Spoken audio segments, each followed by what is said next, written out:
বিশ্বনবী ঘোষিত সব রোগের প্রতিষেধক অথবা পৃথিবীর সমস্ত রোগের মহা ঔষধ।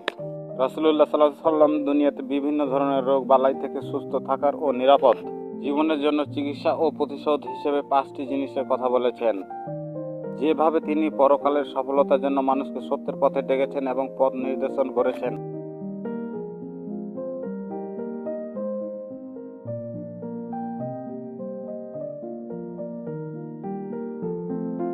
চিকিৎসা ও প্রতিষেধক হিসেবে প্রত্যেক মুমিনের জন্য যেসব নববী চিকিৎসা অনেক বড়, আর এসব প্রতিষেধক চিকিৎসা দেওয়ার আমল ও আল্লাহর কাছে আশ্রয় চাওয়ার মাধ্যমে সুস্থতা লাভের সুযোগ থেকে যায়।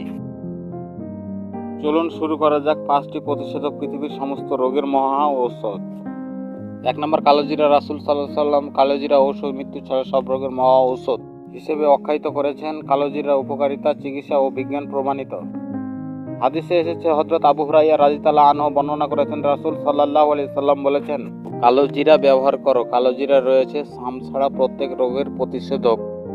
শাম হলো মৃত্যু, সুতরাং হাদিসের উপর আমল করে সরাসরি কালোজিরা যেমন খাওয়া যেতে পারে, তেমনি তা থেকে তেল বের করে পান করাও খাবারের সঙ্গে মিশিয়ে খাওয়া যেতে পারে।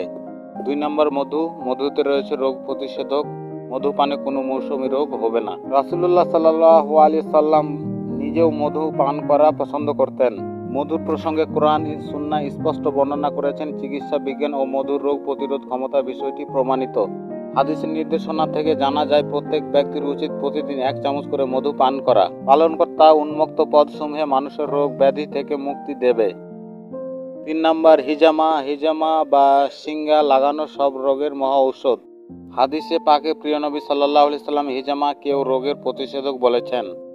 তিনি নিজে হিজামা গ্রহণ করতেন, তবে হিজামা গ্রহণের বিশেষ কিছু সময় রয়েছে।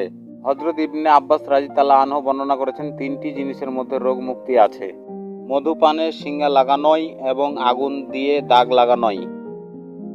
তবে আমি আমার উম্মতকে আগুন দিয়ে দাগ দিতে নিষেধ করছি। 4 নম্বর জমজমের পানি। সহিহ মুসলিম এক বর্ণনায় এসেছে, রাসূল সাল্লাল্লাহু আলাইহি সাল্লাম জমজমের পানিকে রোগের জন্য ওষুধ বলেছেন। যেহেতু প্রিয় নবী কোনো রোগের জন্য তা নির্দিষ্ট করে বলেননি, সেহেতু বোঝা যায় যে সব রোগের জন্যই জমজমের পানি ঔষধ। হাদিসে বর্ণনায় এসেছে, পানি যে নিয়তে বা উদ্দেশ্য পান করা হয়, যদি তা যে কোনো রোগ বালাই থেকে বাঁচার জন্য হয়, তবে আল্লাহ তাআলা সে নিয়ত উদ্দেশ্য পূরণ করেন, রোগ থেকে মুক্তি দান করেন। যুগ যুগ ধরে এ পানির উপকারিতা প্রমাণিত সত্য। 5 নম্বর হাদিসের নির্দেশনা আজওয়া খেজুর। হযরত মুহাম্মদ সাল্লাল্লাহু আলাইহি সাল্লাম বলেছেন, কোনো ব্যক্তি যদি প্রতিদিন সকালে 7টি আজওয়া খেজুর খায়, তবে ওই দিন মৃত্যু ছাড়া অন্য কোনো রোগ তার কোনো ক্ষতি করতে পারবে না। বুখারী শরীফ। অন্য বর্ণনায় এসেছে, রাসূল সাল্লাল্লাহু আলাইহি সাল্লাম বলেছেন, যে ব্যক্তি প্রতিদিন সকালে কয়েকটি আজওয়া খেজুর খাবেন, সেই দিন ও রাত পর্যন্ত কোনো বিষ ও জাদু তার কোনো ক্ষতি করবে না। মহান আল্লাহ তাআলা উল্লেখিত 5টি জিনিসের মধ্যে বিশেষ শেফা ও রোগ মুক্তি রেখেছেন। এ সবই নববী চিকিৎসা ও প্রতিষেধক। ভিডিওটি কেমন হয়েছে কমেন্টে জানাবেন। ভিডিওটিতে নতুন হয়ে থাকলে সাবস্ক্রাইব, লাইক এবং শেয়ার করে দেবেন। আল্লাহ হাফেজ।